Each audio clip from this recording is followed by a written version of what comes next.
Digital dropshipping is becoming a major way to make money online, and I'm focusing all my efforts onto it. I'll be explaining what digital dropshipping is, how it works, and how you can get started. First off, I can definitely say it's been worth the effort. 4 months ago, I realized I wanted to do something more meaningful than my old job. And since then, I've seen great results. Digital dropshipping is booming right now because of its efficiency and earning potential. Unlike traditional dropshipping where you only keep 20 to 30% profit. With digital dropshipping, you can keep 50 to 100% profits. You don't have to worry about product cost, shipping or managing inventory, which makes it a lot easier. Another advantage is that traditional dropshipping focuses on selling low ticket products. In contrast, but with digital dropshipping allows you to sell high ticket products, often priced over $2,000, which makes it way more profitable. With traditional dropshipping, every item needs to be replaced because it's an individual item. But with digital dropshipping, you can create one high quality product and sell it an unlimited amount of times without needing to replace it. Plus, finding a good supplier in traditional dropshipping can take months, and they can stop fulfilling orders at any time. With digital products, you can either create your own or sell someone else's, often within a couple of hours or days. So here's how it works and how I got started. You might be wondering if it sounds too good to be true.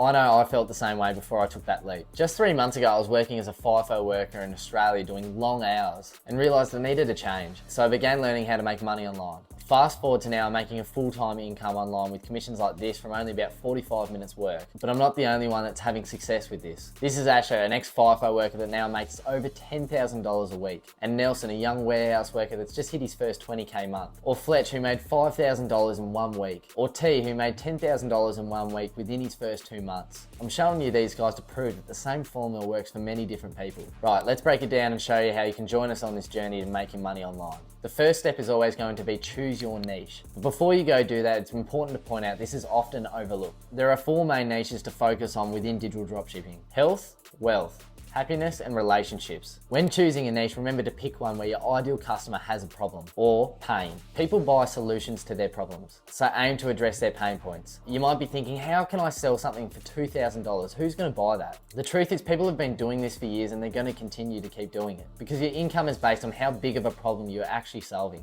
If the problem is big enough and you have the solution, they will buy. Fortunately, most digital products are designed to solve problems. It's much easier to sell something that addresses pain points than to sell some gadget or some clothing, which is common in traditional dropshipping. When choosing a niche, the key to standing out is be specific. Don't just pick a broad topic like health. That doesn't work. If something's for everyone, it's going to end up being for no one. For example, if you choose the health niche, you can focus in on weight loss. You can narrow it down to a specific diet like keto, paleo, carnivore. You could also specialize in personal training for pregnant women, people that do jiu-jitsu. See how specific that is? When it comes to wealth, my favorite topic, you might say something like making money online. But again, you need to narrow it down. You could focus on digital dropshipping, affiliate marketing, Amazon FBA, or social media marketing. Just making money online is too broad. You need to niche down. You can explore areas like training mentorships, Airbnb coaching, financial coaching, or sales and marketing mentorships. Anything that helps improve financial situation. Which is why I like this niche, because many people experience pain with financials, such as feeling broke, unable to support loved ones, or stuck in that job you don't like. When it comes to happiness, this could be mindset coaching, therapy, addiction therapy, meditation, self-improvement therapy, productivity programs, stress and anxiety management, anything self-improving or mental health related. Or maybe you want to dive into relationships. You can get into marriage, divorce, sexuality, parenting, whatever it might be, niche down to that. You get the idea. Now that you've picked a niche, it's time to choose or create your product, whatever that is. It has to do with these 3 things. First, identify a problem to solve. Second, alleviate pain. And third, provide real value. To figure out your product, start by making a list on your chosen niche. For instance, if you focus on traditional dropshipping, your list could include items like dropshipping mentorships, PDFs, courses, or guides. All digital products that teach people how to do dropshipping. If you chose the health niche, specifically weight loss, your list might include weight loss recipes, cardio plans, meal prep calendars, or exercise video modules. These are usually lower priced items. We want to focus on the high ticket products. High ticket digital products may focus on mentorships,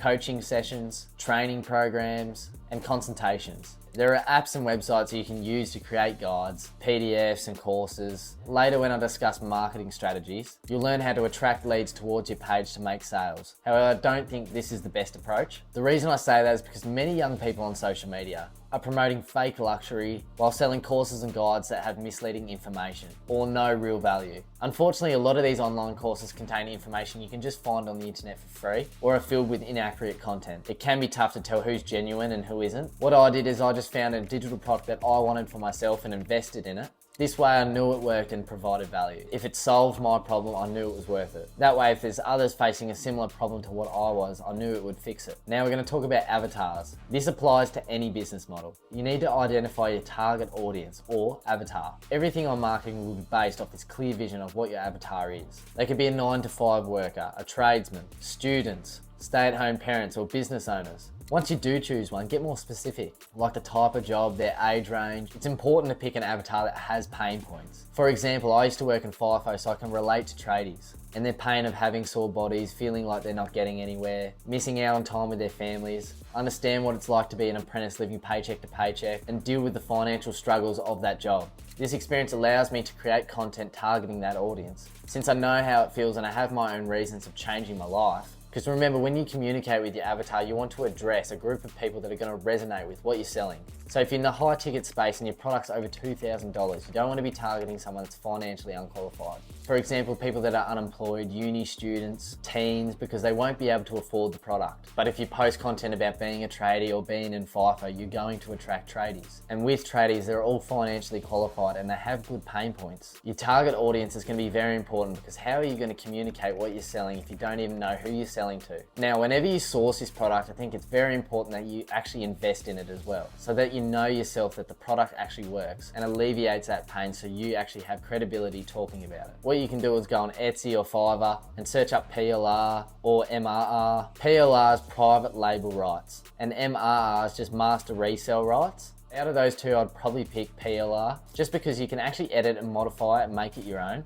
and then sell it, in comparison to MR, which is really just buying and reselling the exact same product. With that, you're pretty much just buying the rights to sell the product. And by the way, both these ways keep 100% profit. Now, once again, this is the easy route. This is if you're going to stick with a low ticket offer. So if that's the case, you can go to places like Etsy and Fiverr and search up those keywords, like digital planner, where a bunch of planners and digital products will show up. And it's where you can buy the rights to resell all these things. You can do this today and start selling today, but the problem is it's still a low ticket product, which means to scale on those 10K months is going to be pretty hard on a low ticket offer. You're going to have to generate hundreds, if not thousands of sales to make that 10K. In comparison, if you sell something that's high ticket, you'd only have to generate 2 to 3 sales to hit that 10K, sometimes even less. Now, if you do have money set aside and you want to get into the high ticket space, I'd suggest that, because you're going to be able to make a lot more money a lot quicker. Like T, who made $10,000 in his first couple of weeks. Now, when it comes to sourcing high ticket product, like I mentioned, I invested in high ticket products myself. A digital product that taught me everything I actually needed to know to start making money online. Now, with high ticket products, it's not going to be some planner or some course or some sort of empty PDF.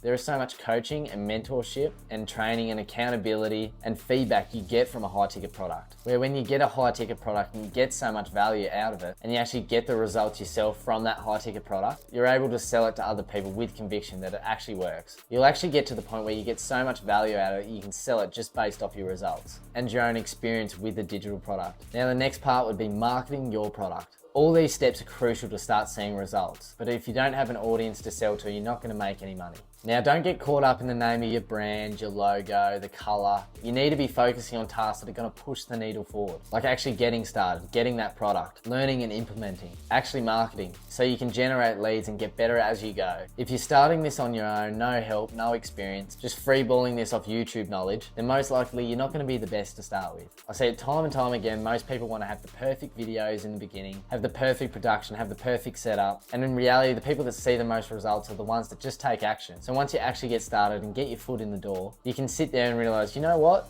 This actually wasn't as hard as I thought it was. And you can improve and learn as time goes on. The way we market these products, as I mentioned previously, is on social media. The more eyeballs on your page, the higher chance of building your personal brand and actually generating sales. Now, when you're posting content, you want to be driving organic lead flow to your page. Stay away from buying followers, buying views, buying likes, spending money on unnecessary ads. Just focus on growing an organic account. Don't post misleading information, just be who you are. Be very clear on your vision and the purpose of the brand, which by the way, I know isn't the easiest thing to decide on. As you grow, it's okay to pivot and change and branch off into different niches. But in the beginning, it's especially important to just stick to one. We want to be building a long-term personal brand, like Leo Hermosi, Alex Hermosi, Iman Ghazi, Luke Belmer, Grant Cardone, even Andrew Tate, all of which sell high-ticket products. The way they do that is through being authentic, relatable, and actually being themselves. You want to build a genuine relationship with your audience, you want to build trust, and most importantly, you want to be able to give value and solve problems. So let's assume you're talking to people in their 20s who are overweight and they want to lose weight. And this is just an example, but let's assume you've been there and experienced that. You'll create content around those pain points. So things like self-image, confidence, health issues, things that held you back from getting to where you want to be, what you've missed out on, the struggles. You can also touch on stories, bad experiences, good experiences, something that might have actually pushed you to losing that weight, or an experience that you went through while losing it. This can be funny and humorous content that will relate to your avatar. You can touch on the end result of actually getting rid of that issue. So the health benefits, being able to do certain tasks, self-image, self-confidence, the list goes on. You can talk about the difference actually solving that issue made in your life. You can talk about tips and tricks and strategies, maybe even recipes, or even diet or workout plan, stuff like that. This way you create a following of people that trust and look up to you and want the same success as you. You'll build an audience of your ideal customers who share similar problems to you that you know how to solve. When creating content, focus on shareable content, searchable content, relatable, likable, controversial, and educational content. Many people use platforms like YouTube, TikTok, Instagram, which are great for search engine optimization. These apps users search specific topics like weight loss, recipes, or other ways to stay motivated. You want to title your video with keywords that are going to attract viewers. For example, I titled this video with digital dropshipping to reach people who are interested in making money online. Providing value is crucial. Make sure you share your experiences, your knowledge, and stories to help other people that might be facing the same challenges. Building your personal brand can take many forms, but I believe having your face present online is one of the best assets you can have. Pair that with selling a high ticket product and you'll be set for success. When you're creating content, you can offer educational videos, tutorials, guides, and free training. For instance, if someone doesn't know how to make money online, I can make a YouTube video addressing that problem. If they gain value from my video but still need that little bit more help, they could buy a product or just keep watching my videos for more value. If you have a channel that teaches digital marketing and your viewers get results from your videos, you'll build an audience that trusts you and will want to return for more content. This trust helps grow your personal brand and brings in more sales. Another way to create content is just by documenting your journey. Sharing daily videos about your experience so people can see your ups and downs and see how you're growing. Modeling off successful creators is also common. I do this a lot, but I always add my own twist. Never copy a creator exactly. You can use similar ideas or structures, but make sure your content reflects your unique voice. This approach helps build a strong personal brand over time. As I said, I often look at other successful people and what they're doing, and I think you guys should too. If something's working for others, it's likely to work for you as well. Just remember to add your own personality, opinions, and experiences to make your video actually authentic. Always keep an eye on the market and see what's actually working, then use those ideas to create your own content. Aim to post 2 to 3 reels every day on YouTube, Instagram, TikTok. If you share the same videos across all 3 platforms for a month, that's 270 bits of content altogether. Make sure you include CTAs, call to actions. This means prompting your viewers to do something, which may be follow along, check out my pinned post, comment a certain word if you want to get started. Remember, this journey is all about compounding results. The more you post, the more you grow, the more you learn, the more sales you'll make. As you start to make sales, you can reinvest into your business to keep growing. You will face challenges and you will face tough times, but I believe dealing with these small issues is better than going back to a normal job. So with digital dropshipping, pick your niche, choose or create a product, identify your target audience, and then market your product, make sales, and it can completely change your life. If you asked me about what the hardest part was, it would be getting started and staying consistent with it. So take that first step and keep at it. If you want more guidance and support, message my Instagram saying the word YouTube, and I'll try to help you as best as I can. If you found this video helpful, make sure you like and subscribe.